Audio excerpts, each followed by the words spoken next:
Fellow Ghanaians, good evening, and once again, thank you for having me in your homes.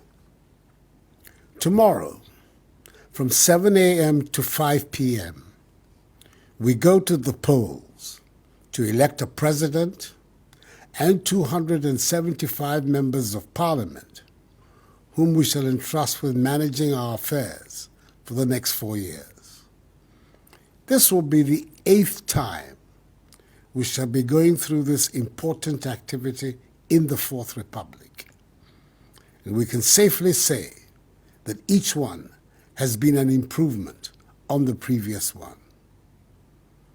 We have had 5 presidents in the history of this Fourth Republic, with peaceful transfers of power from a governing to an opposition party on 3 separate occasions. Redress at the Supreme Court was sought, rather than recourse to street protests and agitations when there was dispute over the outcome of an election. Tomorrow, we have yet another opportunity to deepen further these excellent credentials. I am fortified in my belief that we will, if indeed the successful holding of last Tuesday's special voting exercise is the measure. The Electoral Commission has already assured the country of its readiness to deliver another successful process, and it has, to this end, compiled the most credible voters' register in our history.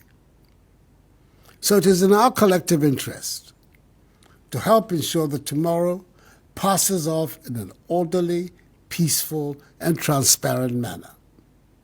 At the end of the day, there should be no lingering question about the legitimacy of the election, and the winning candidate at the end of the process should receive the unalloyed support of all. That is how we can strengthen our democracy and the peace and stability of our nation.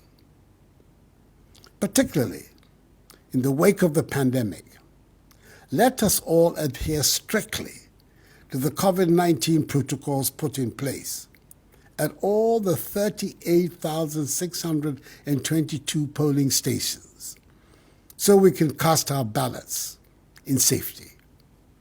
We should therefore not panic or be afraid. Many countries around the world have conducted elections within this period, and I have no doubt that Ghana will join those nations in organizing a successful general election, even in the midst of the virus. We should all remember the words of an ancient philosopher who said, and I quote, "The punishment suffered by the wise who refuse to take part in the government is to live under the government of worse men," unquote. Using your God-given and constitutional rights costs nothing, but staying home can come at a very steep price. So I entreat all eligible voters to turn out in your numbers, cast your vote, and thereby exercise your sovereign right to the making of government in the country. As President of the Republic and Commander-in-Chief of the Ghana Armed Forces, it is my responsibility to guarantee the peace of the nation. It is thus crucial that tomorrow's vote be conducted in an atmosphere of peace and security, devoid of intimidation and violence.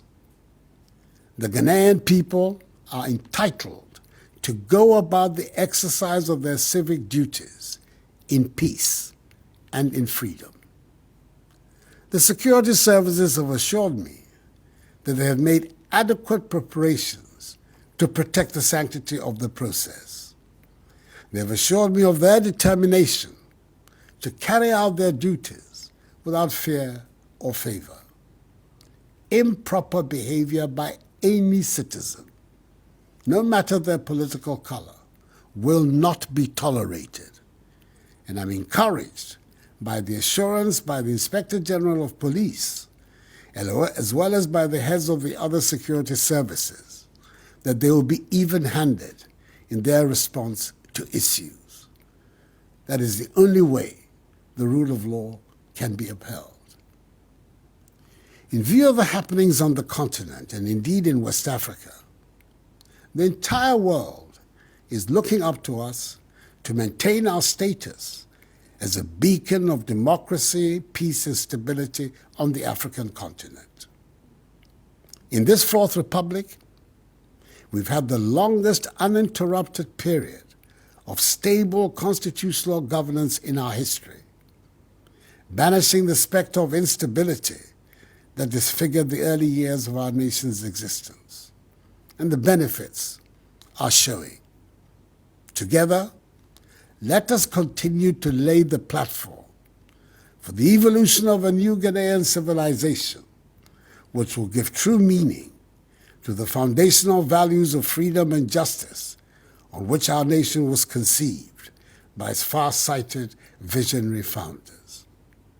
Fellow Ghanaians, we can do it. So let us be up and doing, for our destiny beckons. May God bless us all in our homeland Ghana and make her great and strong. And thank you.